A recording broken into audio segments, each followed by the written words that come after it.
আসসালামু আলাইকুম। সবাইকে স্বাগতম আমাদের নতুন একটা ভিডিও সিরিজে। এই ভিডিও সিরিজে আমরা কথা বলবো সূরা আল কাহাফ নিয়ে। সূরা আল কাহাফের ভিতরে এমন অনেক অলৌকিকতা আছে যেগুলো নিয়ে কথা না বললেই নয়, এবং বিশেষ করে এই সময়ে যখন চারিদিকে এন্ড অফ টাইম, ফিতনাতুদ দাজ্জাল, এগুলো নিয়ে একটা অস্থিরতা ছড়িয়ে পড়েছে। রিসেন্টলি আমরা দেখছি যে গ্লোবালি যেই সিচুয়েশন, গ্লোবাল পলিটিক্সের বলেন বা ব্যাংকিং সিস্টেমের বলেন, সব কিছু মিলিয়ে যেই সিচুয়েশন একটা দাঁড়াচ্ছে, সেখানে কোনটা রিয়েল কোনটা ফেক কোনো কিছুর উপরে আর ভরসা করা যাচ্ছে না। তো তো আমি ভাবলাম যে এখনই আমার শুরু করা উচিত এই সূরাটা নিয়ে কাজ করা। সূরা কাহাফ নিয়ে কেন আমি হঠাৎ করে আগাচ্ছি, কারণ সূরা কাহাফের গুরুত্বটা আমাদের বোঝা প্রয়োজন। নবীজির আমি কয়েকটা হাদিস কোট করব এবং ব্যাখ্যা দিব যে কেন আমাদের সূরা কাহাফ স্টাডি করা এবং তেলাওয়াত করা প্রয়োজন, বিশেষ করে এরকম একটা মোমেন্টে যেখানে রিয়েল আর ফেকের মধ্যে কোনো পার্থক্য করা যায় না।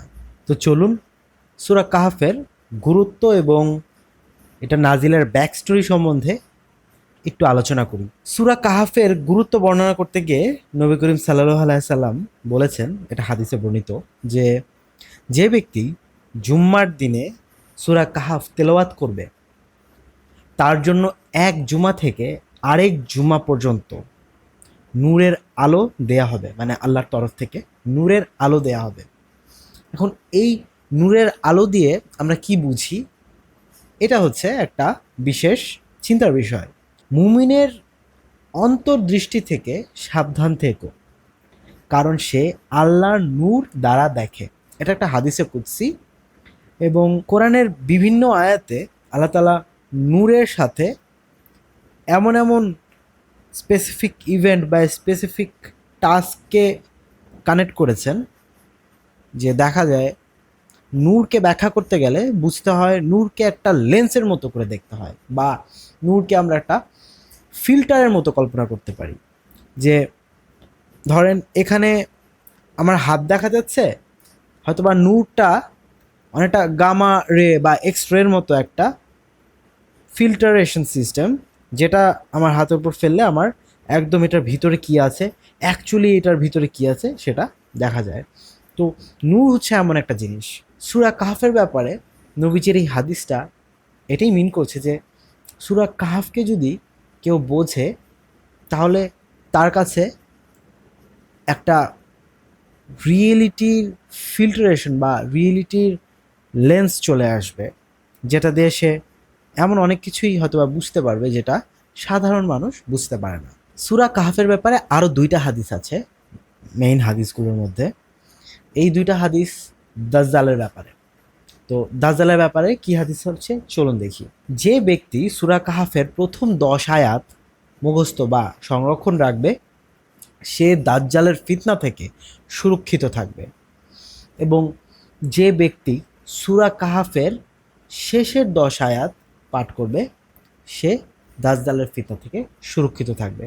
এই দুটো হাদিস আমরা পাই, এবং দুটোই সহিহ হাদিস। দাজ্জালের ফিতনা, এটাকে যদি আমরা একদম সারসংক্ষেপে বোঝার চেষ্টা করি, দাজ্জালের ফিতনা সম্পর্কে নবীজি অন্যান্য যে সমস্ত হাদিস আছে সেখানে দেখা যায় নবীজি বলছেন যে দাজ্জাল তার এক হাতে জাহান্নাম এবং এক হাতে জান্নাত দেখাবে, এবং যারা দাজ্জালের যেই জান্নাত আছে সেখানে ঝাঁপ দিবে তারা জাহান্নামে পড়বে, আর যারা দাজ্জালের দেখানো জাহান্নামে ঝাঁপ দিবে তারা জান্নাতে পড়বে।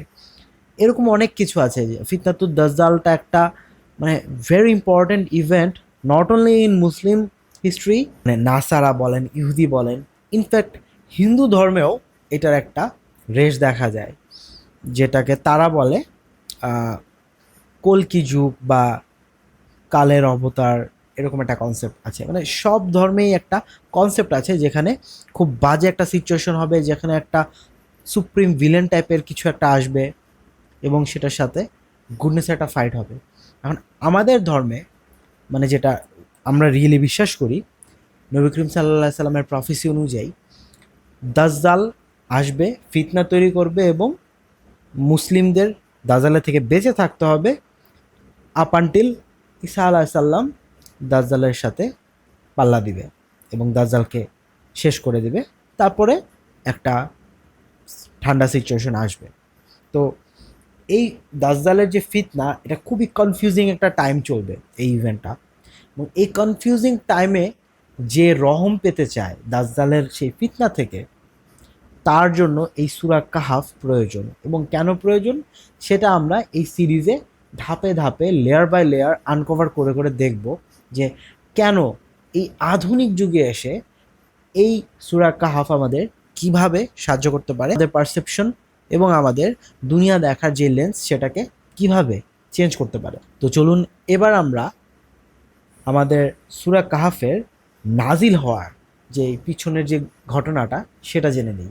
মক্কার সে সময়টা ছিল ইসলামের ইতিহাসে খুব কঠিন একটা অধ্যায়, কারণ তখন খুব অল্প সংখ্যক মানুষই ইসলাম গ্রহণ করেছিল এবং নবী করিম সাল্লাল্লাহু আলাইহি সাল্লামকে সব সময় কোনো না কোনো কটূক্তি, কোনো না কোনো ব্যঙ্গ এগুলো সহ্য করে থাকতো। বিভিন্ন রকমের মানসিক নির্যাতন তাকে করা হতো এবং সেই সময়ই যেই মুশরিকরা ছিল তারা সংকল্প করে যে যেহেতু সে নবী হওয়ার দাবি করছে, তাকে এমন কিছু দিয়ে একটা ব্লক করতে হবে যাতে সে আর এই ব্যাপারে বেশি একটা উচ্চবাচ্য না করতে পারে।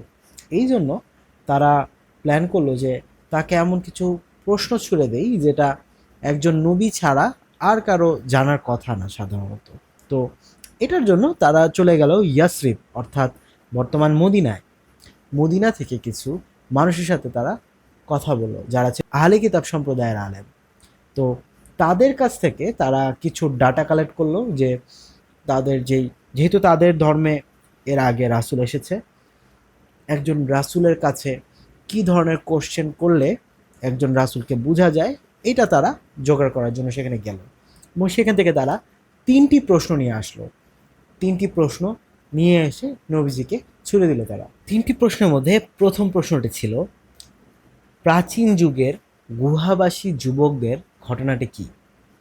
দ্বিতীয় প্রশ্নটি ছিল এমন এক শাসক কে যে জমিনের সূর্য ঢোকার এবং সূর্য বের হওয়ার স্থানে পৌঁছিয়েছিল। এবং তৃতীয় প্রশ্নটি ছিল রূহ বা আত্মা কি। এই 3টি প্রশ্ন যখন করলো তারা, নবীজি বললেন যে আমি আগামীকাল এর উত্তর দিব। অর্থাৎ জিব্রাইল আলাইহিস সালাম আসলে তার সাথে যোগাযোগ করে তিনি উত্তর দিবেন জেনে। তো এর পরের দিন তারা উত্তর পেল না নবীজির কাছ থেকে। 1 দিন, 2 দিন, 3 দিন এরকম করে 15 দিন চলে গেল, কিন্তু তারপরেও কোনো ওহী আসে না, উত্তর আসে না। নবীজি খুব হেনস্থার শিকার হয়ে পড়লেন এবং তারাও সুযোগ পেয়ে গেল যে এই তো সুযোগ, এখনও উত্তর আসে না, ঘটনা কি, তুমি তো বলেছিলে আগামীকাল উত্তর দিব। এরপরে 15 দিন পরে জিবরাইল আলাইহিস সালামের মাধ্যমে ওহী আসলো এবং ওহীর মধ্যে ছিল কিছু বিষয়। তার মধ্যে এই 3টি প্রশ্নের উত্তর তো ছিলই, সাথে আল্লাহ পাকের একটা গাইডেন্স ছিল। নবীজিকে বলেছিলেন যে কোনো কিছু বলবে না আগামীকাল করব, অবশ্যই বলবে ইনশাআল্লাহ আগামীকাল করব, অর্থাৎ যদি আল্লাহ চাহেন তো। এবং যদি সেটা বলতে ভুলে যাও তাহলে আল্লাহকে স্মরণ করবে এবং বলবে যে নিশ্চয়ই আল্লাহ তাআলা আমার জন্য বেটার কোনো রাস্তা রেখেছেন, অর্থাৎ এর থেকে ভালো কিছু রেখেছেন। তো উত্তরগুলি ছিল, এই যে উত্তরগুলো আসলো তাদের কোশ্চেনের, এর মধ্যেই ছিল সূরা কাহাফ এবং সূরা আল ইসরার কিছু অংশ।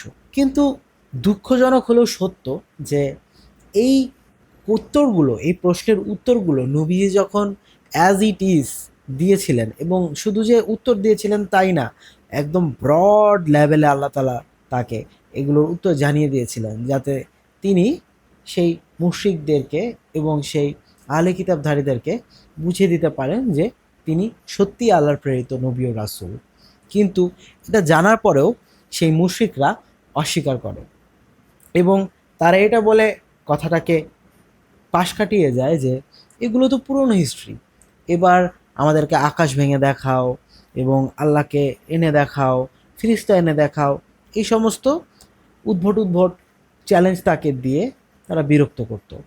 এই কারণেই হয়তোবা সূরা কাহফের শুরুর দিকে আল্লাহ তাআলা বলেছেন যে এই বাণী পাওয়ার পরেও যদি তারা ঈমান না আনে তাহলে হয়তো তুমি তাদের জন্য একদম দুঃখে মরে যাবে, মানে এতটাই ডিপ্রেশনে তুমি চলে যাবে। তো এরপরেও তারা ঈমান আনেনি এবং নবীজিকেও বিশ্বাস করেনি। বরঞ্চ এই পরীক্ষায় পাশ করার পরে নবীজির পরীক্ষার লেভেল আরও কঠিন হয়ে যায় এবং তাকে আরও বেশি টর্চার সহ্য করতে হয়। তো এই ছিল সূরা কাহাফের নাজিল হওয়ার পিছনের একটা ঘটনা। এবং এই সূরার ভিতরেই আল্লাহ পাক সেই যে এই আহলে কিতাবদের করা প্রশ্ন উত্তর দিয়েছেন।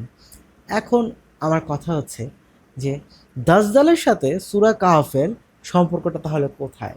আহলে কিতাবধারীরা একজনের অপেক্ষায় আছেন। তারাও আমাদের মতোই শেষ নবীর অপেক্ষায় ছিলেন, কিন্তু তাদের definition of their saviour is different. আমরা যেরকম হজরত মুহাম্মদ সাল্লাল্লাহু আলাইহি সাল্লামকে আমাদের শেষ রাসূল মেনে নিয়েছি, কারণ তার মধ্যে সমস্ত সেই ক্রাইটেরিয়া আল্লাহ তাআলা ফুলফিল করে দিয়েছেন। আহলে কিতাবধারীরা একটা ডিফারেন্ট ক্রাইটেরিয়া এবং ডিফারেন্ট লিটমাস টেস্ট বানিয়ে নিয়েছে তাদের যেই সেভিয়ার তাদের জন্য, অথচ আল্লাহ তাআলা তাদেরকে নবীজির কথাই বলেছিলেন, কিন্তু তাদের পার্সোনাল প্রিফারেন্স ছিল যে না, আমাদের ডিফারেন্ট কিছু চাই। হয়তোবা শয়তানের গোমরাহির পথে হেঁটেই তাদের এই অবস্থা হয়েছে। এখন তারা যার অপেক্ষায় আছে তার আসার কথা তাদের মধ্য থেকে, অর্থাৎ সে যে একটা নতুন ধর্ম নিয়ে আসবে এটা তারা মেনে নিতে পারেনি। তাদের কথা হচ্ছে আমাদের যেই সেভিয়ার বা আমাদের যেই আলটিমেট রাসূল আমাদের মধ্য থেকে আসবে, সে আমাদের কথা বলবে, আমাদেরকে পৃথিবীর সামনে রিপ্রেজেন্ট করবে, আমাদেরকে পৃথিবীর খিলাফত দিয়ে দিবে। এরকম একটা কনসেপ্ট তাদের মধ্যে এখনও আছে, যাকে তারা মাসায়াহ বলে। এখন মাসায়া ঈসা আলাইহিস সালামকেও কিন্তু বলা হয়। ইনফ্যাক্ট আমরা বলি মাসায়া, ঈসা মাসায়া, কিন্তু তাদের কথা হচ্ছে মাসায়া হবে অন্য কেউ। এই কারণে ঈসা আলাইহিস সালামকেও আলটিমেটলি তারা অ্যাকসেপ্ট করতে পারেনি। তো এই যে মাসায়া, নবীজির প্রফেসি হচ্ছে এই সেই দাজ্জাল যার অপেক্ষা তারা করছে। অর্থাৎ দাজ্জাল এই যে তারা একটা অপেক্ষায় আছে, এটার সুযোগ নিয়েই ফিতনা সৃষ্টি শুরু করবে। তো এইখানেই দাজ্জালের সাথে সূরা কাহফের কানেকশন তৈরি শুরু হয় এবং একে একে ঘটনাগুলো যখন আমরা সূরার ভিতরে আনকভার করব, ইনশাল্লাহ আপনাদের মধ্যে ক্লিয়ার হয়ে যাবে যে কেন এবং কিভাবে আমাদের সেই অ্যাডভান্স একটা লেন্স আমরা পেয়ে যাব এবং কিভাবে আমরা দাজ্জালের থেকে আল্লাহর তরফ থেকে সুরক্ষা পাবো ইনশাআল্লাহ। তো চলুন শুরু করা যাক সূরা কাহফের আয়াতসমূহ। বিসমিল্লাহির রহমানির রহিম। সমস্ত প্রশংসা আল্লাহর, যিনি তার বান্দার উপর কিতাব নাজিল করেছেন এবং এতে কোনো বক্রতা রাখেননি। অর্থাৎ আল্লাহ তাআলা বলছেন সকল প্রশংসা আল্লাহর, এবং যিনি তার বান্দার উপর অর্থাৎ নবীজির উপর কিতাব নাজিল করেছেন যেটাতে কোনো রকমের কমপ্লিকেশন অর্থাৎ বক্রতা তিনি রাখেননি। এটি সহজ, যাতে তিনি তার পক্ষ থেকে কঠিন শাস্তির সতর্কবার্তা দেন এবং সৎকর্মশীল মুমিনদের সংবাদ দেন, অর্থাৎ সুসংবাদ দেন যে তাদের জন্য উত্তম প্রতিদান রয়েছে। এটি সহজ, অর্থাৎ কোরআনের কথা বলছেন আল্লাহ, এটা অনেক সহজ, যেটার মধ্যে আল্লাহ তাআলা একটা কঠিন শাস্তির ব্যাপারে সকল মানব জাতিকে একটা ওয়ার্নিং দিচ্ছেন এবং তাদেরকে একটা গুড নিউজ অর্থাৎ সুসংবাদ দিচ্ছেন যারা সৎ কাজ করে, যারা মুমিন ব্যক্তি, তাদের জন্য একটা উপহার যে আছে, এই নিউজটাও আল্লাহ তাআলা এই কোরআনের মাধ্যমেই দিচ্ছেন। তারা সেখানে থাকবে চিরকাল, অর্থাৎ যে উপহারটা অর্থাৎ যাকে আমরা জান্নাত নামে চিনি, তারা সেখানে চিরকাল থাকবে। আবার এটাকে যদি অপোজিট করে দেখি যে কঠিন শাস্তির কথা যে আল্লাহ বললেন আগের বিষয়ে, সেখানকার ব্যাপারে আমরা চিন্তা করতে পারি যে যারা মুশরিক বা যারা কাফের হয়তোবা তারা আল্লাহর কথা অনুযায়ী জাহান্নামে চিরকাল থাকবে।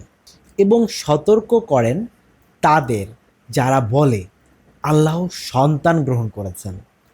আহলে কিতাব নাসারা এরা সবাই বলেন যে আল্লাহ তাআলা সন্তান গ্রহণ করেন, কারণ যারা নাসারা আছে তাদের ব্যাপারে আমরা জানি যে তারা বলে আহ, নাউজুবিল্লাহ ঈসা আলাইসাল্লাম আল্লাহর সন্তান, সান অফ গড। এবং এছাড়াও এর পূর্ব অনেকে ছিল যারা গডের ফ্যামিলি ট্রি বানিয়ে ফেলতো। তো তাদের ব্যাপারে আল্লাহ তাআলা বলছেন যে এবং সতর্ক করেন তাদের যারা বলে আল্লাহ সন্তান গ্রহণ করছেন, এক কথায় যারা শিরক করে। এবং এ বিষয়ে তাদের কোনো জ্ঞান নেই, না তাদের পিতাদের। বড় ভয়ঙ্কর কথা তাদের মুখ থেকে বের হয়, তারা শুধু মিথ্যাই বলে। এবার আল্লাহ বলছেন যে এ ব্যাপারে তাদের কোনো আইডিয়াই নেই, তারা শুধু শুধুই বলে। এবং তাদের বাবাদেরও এ ব্যাপারে কোনো আইডিয়া ছিল না, কারণ ওই যে আমাদের একটা বেসিক কনসেপ্ট যে আমার বাবার ধর্ম আমি পালন করব। তো আল্লাহ এখানে ইন্ডিকেট করে বলছে যে তুমি যে তোমার বাবার ধর্ম পালন করতেছো, তোমার বাবারও কোনো আইডিয়া নেই যে সে কাকে ওয়ার্শিপ করতেছে। বা তার বাবাও যদি চিন্তা করে যে আমার বাবারও কোনো আইডিয়া নেই, আল্লাহ এটাই বলছে যে এই কথাটা যে তারা বলছে এটা খুব ভয়ঙ্কর একটা কথা। অর্থাৎ এটা যে পরিণাম সেটার কথা যদি চিন্তা করেন, এটা কিন্তু খুবই ভয়ানক একটা কথা। আল্লাহকে রাগিয়ে দেওয়ার মতো একটা কথা বলাটা কিন্তু সত্যি খুব ভয়ানক, এবং এটা একটা মিথ্যা কথা। তারা যদি এ বাণীতে ঈমান না আনে তবে হয়তো তুমি তাদের জন্য দুঃখে নিজেকেই ধ্বংস করে ফেলবে। ওই যে শুরুতে বললাম যে এই সূরা কাহফে এমন এমন সমস্ত ব্যাপার, প্রমাণ এবং সনদ আল্লাহ তাআলা দিয়েছেন, এবং পুরো কোরআনেই বিভিন্ন জায়গায় আল্লাহ তাআলা দিয়ে গিয়েছেন তাদের জন্য যারা বিশ্বাস করে না বা যারা জোর করে ভান ধরে বসে থাকতে চায়। তো এইটার পরেও এই বাণীতেও যদি তারা ঈমান না আনে, তাহলে হয়তোবা রাসূলের কথা বলছেন আল্লাহ যে তুমি তাদের দুঃখে নিজেকে ধ্বংস করে ফেলবে। অর্থাৎ ডিপ্রেশন, অ্যাংজাইটি যা যা আছে সব কিছু তাকে ঘিরে ধরবে হয়তো, এরকম একটা অবস্থা। মানে আল্লাহ তাআলা ভালো করেই জানেন যে সিচুয়েশন কি, আল্লাহ তাআলা নোজ এভরিথিং। তো এরপরের আয়াতে যাই। নিশ্চয়ই আমরা জমিনের সব কিছু তাকে সৌন্দর্য হিসেবে করেছি যাতে পরীক্ষা করি কে কর্মে উত্তম। অর্থাৎ এখানে বলছেন আল্লাহ তাআলা যে এই জমিনের সব কিছুই জমিনের সৌন্দর্য হিসেবে তৈরি, এটা দিয়ে পরীক্ষা করেন আল্লাহ তাআলা কে কাজে উত্তম। অর্থাৎ এটা একটা জেনারেল মিনিং নেওয়া হয় যে ধন দৌলত, জাগা জমি, এক কথায় অ্যাসেট, এটা দিয়ে তো আল্লাহ তাআলা সবাইকে পরীক্ষাই করেন। এবং এই অ্যাসেটের মধ্যেই আল্লাহ তাআলা বিভিন্ন রকম সৌন্দর্য দিয়ে দিয়েছেন। এক কথায় পৃথিবীর সবই আমাদের অ্যাসেট হিসেবে আমরা ব্যবহার করি। এবং এটার আরেকটা মিনিং আছে, কিছু কিছু স্কলার বলেন যে যেহেতু এই সূরাটা খুবই স্পেসিফিক একটা নিশ সূরা, এই সূরায় এটা দিয়ে মূলত পাহাড়ের কথা বলা হয়েছে যে পাহাড়কে আমরা পৃথিবীর সৌন্দর্য বর্ধনের জন্য তৈরি করেছি, এবং আমরা পরীক্ষা করি কে তার কাজে উত্তম। অর্থাৎ পাহাড়ের সাথে এই সূরার অনেক কিছুর কানেকশন আছে, এটা আমরা ধাপে ধাপে দেখতে পারবো যখন আমরা কাহাফের ঘটনায় যাব। এবং নিশ্চয়ই আমরা এর সব কিছুকে একসময় শুষ্ক মাটিতে পরিণত করব। মাটির শব্দ আকারে এসেছে এখানে সাইদান জুরুজা, যার রুট ধরলে পাওয়া যায় উঁচুতে উঠা মৃত মাটি। তো উঁচুতে উঠা মৃত মাটি, এবং ইনফ্যাক্ট যারা ওই সময়কার যারা সাহাবীরা ছিলেন বা যারা ছিলেন ওই সময়কার অবস্থিত যখন কোরআন নাজিল হয়, তারা ওই সময় যে এই যে শব্দটা যে সাইদান জুরুজা, এটা ব্যবহার করতো মৃত ল্যান্ড অথবা ডেড ল্যান্ড বুঝাতে। এবং যেটা উঁচুতে উঠা মৃত মাটি, অর্থাৎ যেটা খুলে খুলে যাচ্ছে বা উঁচুতে উঠে যাচ্ছে। আমার কাছে এটা এই এই অর্থটা যখন পড়ছিলাম, আমার ব্রেনে বারবার একটাই ছবি ভাসছিল, যেটা কিনা আমরা বলি অ্যাস্টেরয়েড। অর্থাৎ বিভিন্ন গ্রহের ধ্বংসাবশেষ যখন মহাশূন্যে ভাসে, তখন এরকমই উঁচুতে উঠা মৃত মাটির মতো লাগে, কালো ডার্ক, এটার মধ্যে কোনো প্রাণ নেই, গাছ হতে পারে না। তো আল্লাহ তাআলা হয়তো বা এটাই বলছেন যে এই সব কিছুকে, এই যে এত সুন্দর সব কিছু দেখতে পাচ্ছ, এই সব কিছুকে আমি একসময় শুষ্ক মাটি অর্থাৎ অ্যাস্ট্রয়েডে পরিণত করে দিব, সব ধ্বংস করে। সুবহানাল্লাহ। এই পর্যন্ত ছিল এই সূরার ইন্ট্রোডাকশন পার্ট। এরপরে একটার পর একটা ঘটনা আনলক হবে। তো পরের যেই ভিডিওতে আমরা ইনশাআল্লাহ কাহাফবাসীর ঘটনাটা নিয়ে মানে আয়াতের পরে আয়াত ধরে ধরে বিস্তারিত আলোচনা করব। তো আমাদের সাথে থাকার জন্য ধন্যবাদ। নেক্সট ভিডিওতে দেখা হচ্ছে ইনশাআল্লাহ। আসসালামু আলাইকুম।